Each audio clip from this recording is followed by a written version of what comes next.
सबसे पहले मैं अपने शिव गुरु और माता पार्वती के चरणों में प्रणाम करती हूँ। गुरु भाई गुरु बहनों के चरणों में प्रणाम करती हूँ।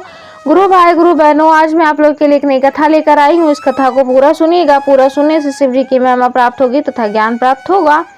प्राचीन काल में रतनभद्र नाम से प्रसिद्ध एक धर्मात्मा यक्ष गंधमादन पर्वत पर रहता था। उनके पूर्णभद्र नामक एक पुत्र उत्पन्न हुआ।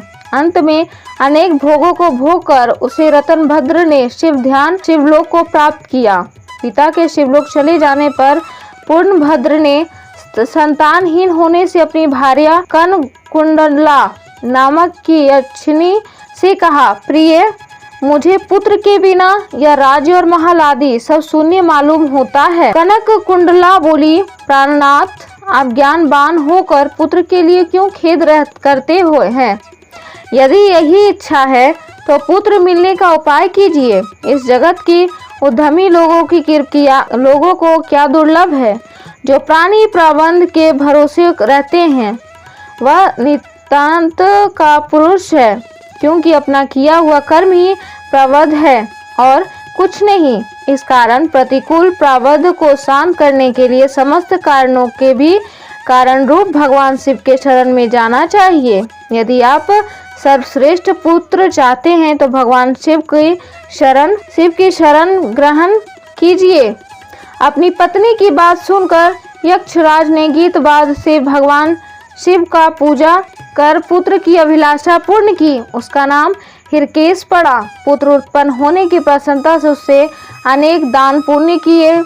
जब हरिकेश 8 वर्ष का हुआ, तभी से वह खेल में धूली बालू का शिवलिंग बनाकर त्रिशादी ध्रुवा से उनका पूजन करता और अपने साथियों को शिव नाम से ही पुकारता था। वह रात दिन हे चंद्रशेखर, हे भूतेश, हे मृत्युंजय, हे नीलकंठ आदि पवित्र नामों का उच्चारण करता रहता और मित्रों को प्रेम करता हुआ बार बार इन्हीं नामों से पुकारता रहता था। इसके कान के नाम के अतिरिक्त किसी अन्य जगह नहीं जाता। उसके नेत्र शिव अतिरिक्त और कुछ देखने की इच्छा नहीं रखते थे। वह स्वप्न में भी भगवान शिव को ही देखा करते थे। हरिकेश की यह दशा देखकर उसके पिता ने उसे गृह कार्य में लगाने की अनेक चेष्टाएं की, किंतु उस पर कुछ भी असर नहीं हुआ। अतः मैं हरिकेश घर से निकल गया। कुछ दूर जाकर उसे भ्रम हो गया और मन ही मन कहने लगा, हे शंकर, कहाँ जाऊं, कहाँ रहने से मेरा कल्याण होगा। यह सोचकर उसने अपने मन में विचार किया कि जिसकी कहीं ठिकाना नहीं है उसका काशीपुरी ही आधार है। इस प्रकार निश्चय कर वह काशीपुरी को गया। जिस अभिमुक्त क्षेत्र में पंचभौतिक देह त्याग कर प्राणों का शिव की प्रसन्नता से फिर देह से संबंध नहीं रखता, उस आनंदवन में जाकर तप करने लगा। कुछ समय बाद भगवान शिव ने पार्वती को अपना विहार वन दिखाया। वह अनेक सुगंधयुक्त पल्लवों से शोभित था। शिव बोले, हे देवी, जैसे तुम मुझको बहुत प्रिय हो, वैसे ही यह आनंद वन भी मुझे परम प्रिय है। मेरे अनुग्रह से इस आनंद वन में मरे हुए को जन्म मरण का बंधन नहीं होता, अर्थात फिर संसार जन्म नहीं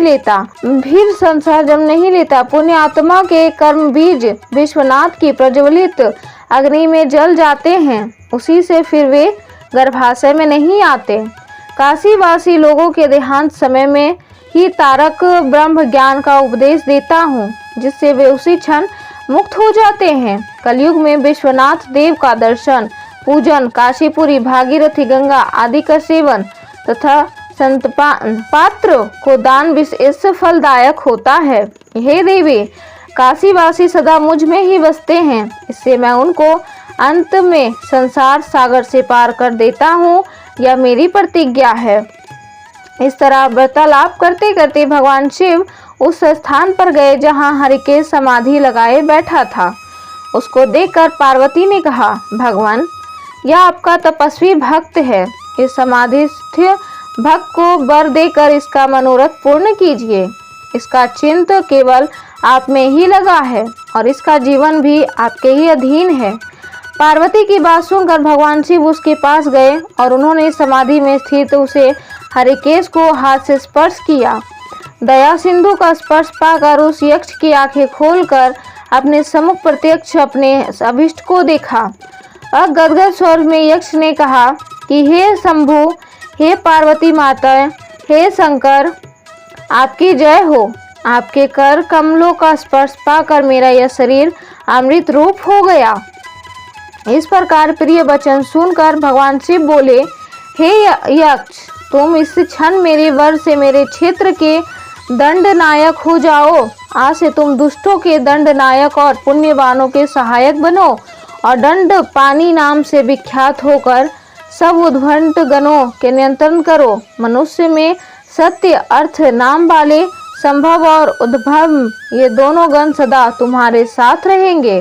तुम काशीवासी जाने के बाद अन्नदाता, प्राणदाता, ज्ञानदाता हो जाओ और मेरे मुख से निकले तारक मंत्र के उपदेश से मोक्षदाता होकर नियमित रूप से काशी में निवास करो।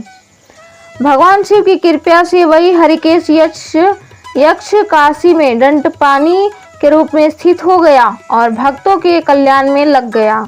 गुरु भाई, गुरु बहनों, इस कथा से हमें यह सीख मिलती है। मैं आप लोगों को दूसरी कथा भी सुनाने जा रही हूँ, इस कथा को भी पूरा सुने। एक चिड़िया जंगल में एक पेड़ पर रहती थी।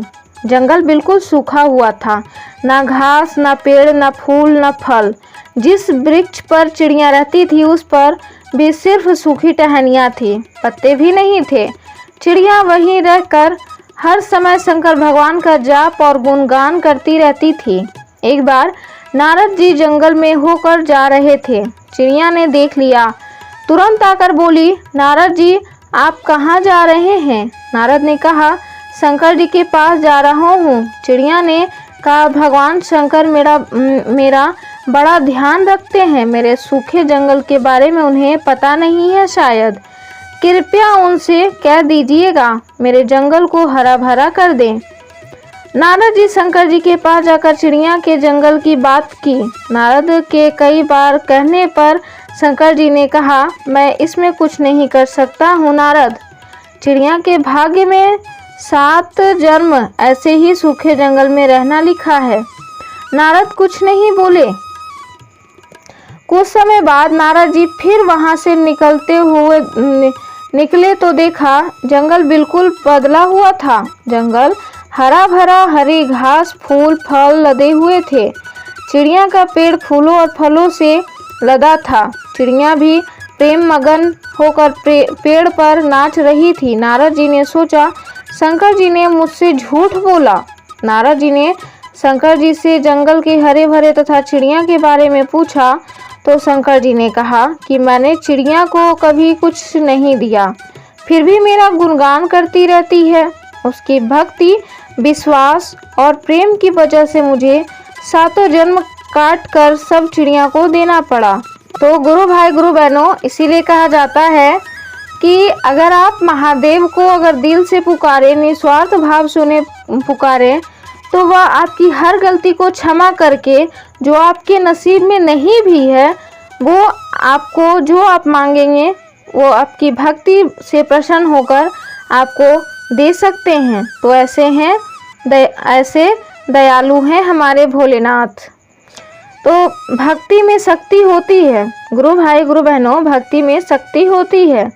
अगर आप अपने आराध्य के प्रति समर्पित हैं तो आपका कोई काम नहीं रुक सकता है। यहाँ तक कि भाग्य में खराब लिखा हो तो वह भी अच्छा हो जाएगा। तो इसीलिए गुरु भाई, गुरु बहनों, जो भी करें सोच समझ कर करें, लेकिन महादेव का दिल से निस्वार्थ होकर भाव से उनका जाप करते रहना चाहिए। तो गुरु भाई, गुरु बहनों, अगर मेरी वीडियो अच्छी लगी हो तो मेरी वीडियो को लाइक करें, शेयर करें और अगर मेरे चैनल पर नए हैं तो मेरे चैनल को जल्दी से सब्सक्राइब कर ले ताकि मेरा हर वीडियो आप तक समय से पहुंच जाए। और एक प्यारा सा कमेंट बॉक्स में हर हर महादेव ज़रूर लिखें। और मैं महादेव से प्रार्थना करूंगी कि आपके माता पिता की लंबी आयु हो तथा आपकी हर मनोकामना पूर्ण हो। और वीडियो में बोलते समय अगर मुझसे गलती हो जाए तो मैं क्षमा चाहती हूँ। हर हर महादेव, घर घर महादेव।